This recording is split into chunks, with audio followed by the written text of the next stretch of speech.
Yon, sharing ideas na naman sa inyo mga idolo. Papakita ko sa inyo mga improvised na special tool ni Kuya Koy. Paano kunin itong mga naka-rolling offset mga idolo.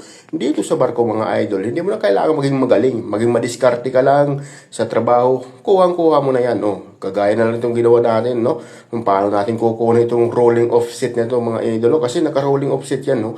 So ginawa natin dito, gumawa tayo ng special tool mga idolo. Kita nyo naman itong special tool natin mga idol. Ano?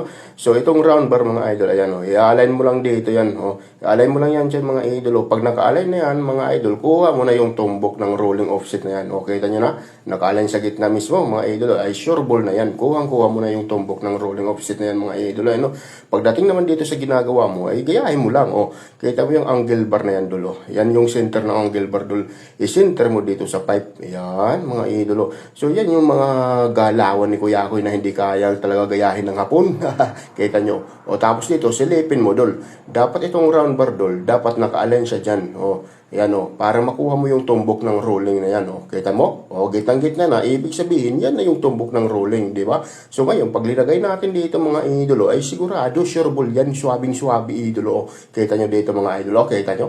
Pasok na pasok mga idol. Sabi ko sa inyo mga idolo, mga aspiring fighter, maging madiskarte lang tayo sa trabaho, hindi tayo mahihirapan dito sa barko. Sureball yan idolo. Diskarte lang yung labanan dito sa barko mga idol.